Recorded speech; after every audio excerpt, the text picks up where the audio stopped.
Thank you. Thank you very much. Wait for the slides now. Oh. It's a great honor to present here. I'm sorry I think I'm the second player, but now I'm come to the first. So, I'm Geng Hong from Fudan University. I'm the the fourth author of this paper. And then our first author cannot come to the US because his visa issue. So I will present this for him. So, what's URL shortening service? URL shortening service can simplify link sharing and enabling user checking. The Bitly is the most popular or most famous URL shortening service, serves over 100 million user URLs. And Google Firebase Link also use the shortening service to power mobile apps. Let's have a look. The elife.fudan.edu.cn/public/cross anyway, can be used the URL shortening service to transform it to the very short link. The short URL has benefit to fit the limited mobile screen display or memorable or recognizable. But how to make the shared URL service? There's one option like shared URL shortening service bitly.com. It has a low cost, but it no limit to a specific users. So there appears another types of short URL shortening service.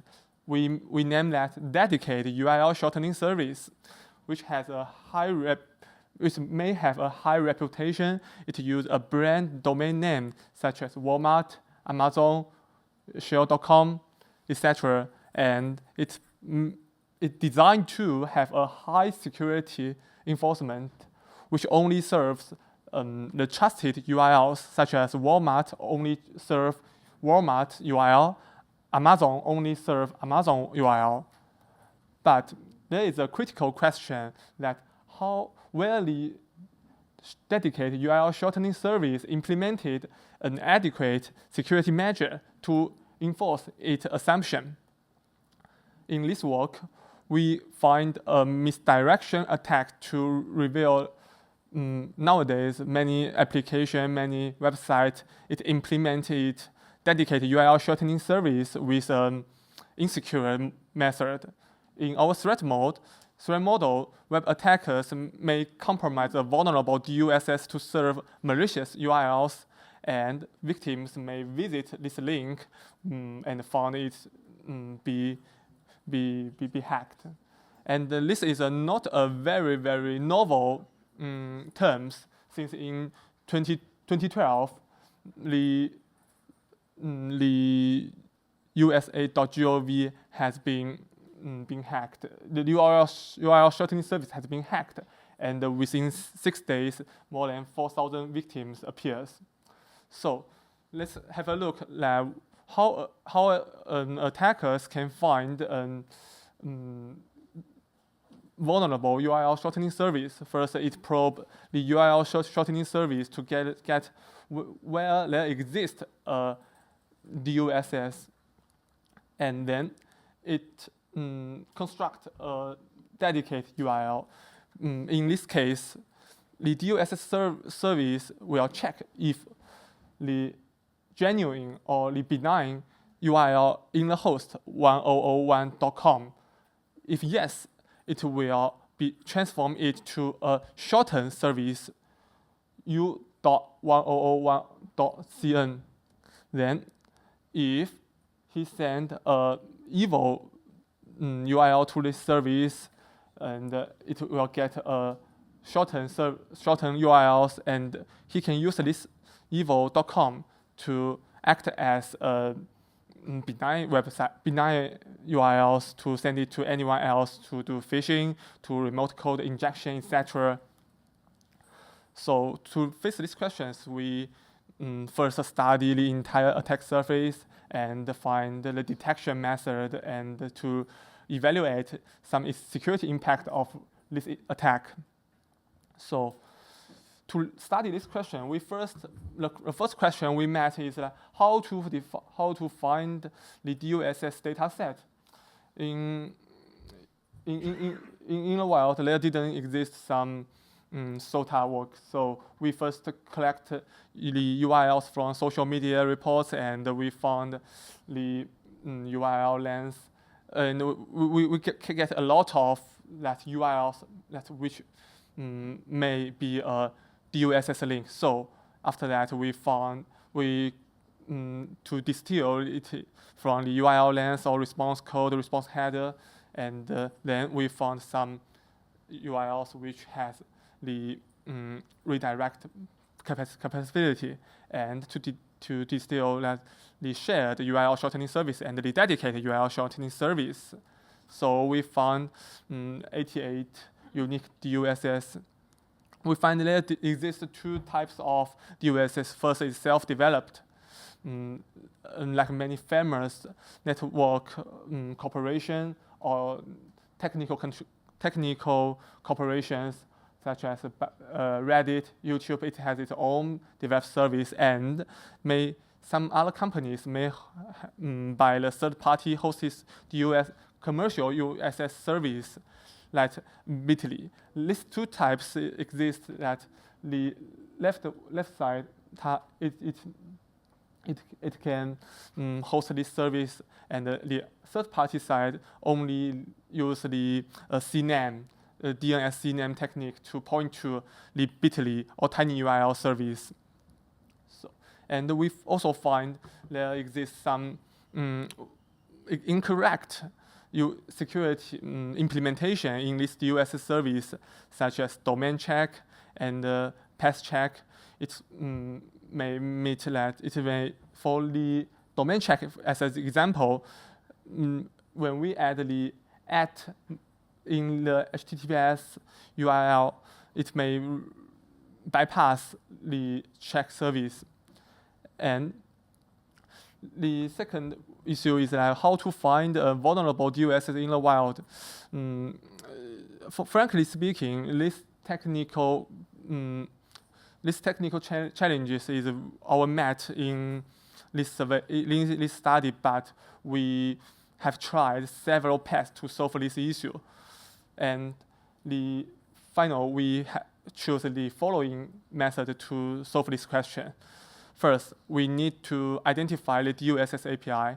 Then it's hard to trigger them and find where there is a vulnerability. API inferencing, we have conducted many methods. We try to dynamic trigger any possible apps, but we found it consumes many human resources. So in the end, we use the static analysis technique to find the possible URL shortening service in the client-side code.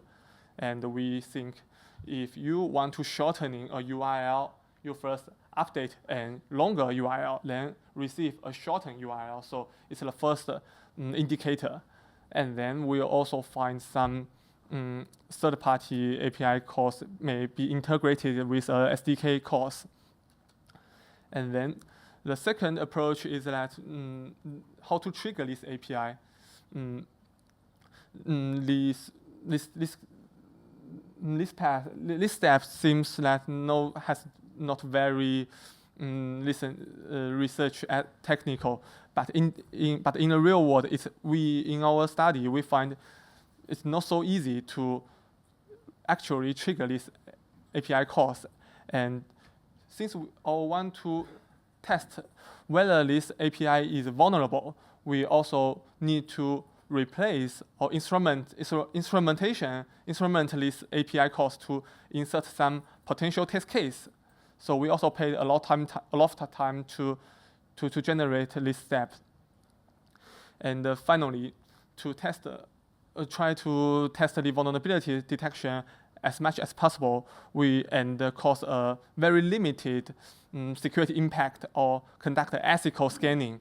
We build the test suite with the least POC URLs that which integrates most known URL check vulnerabilities to submit it to the remote APIs.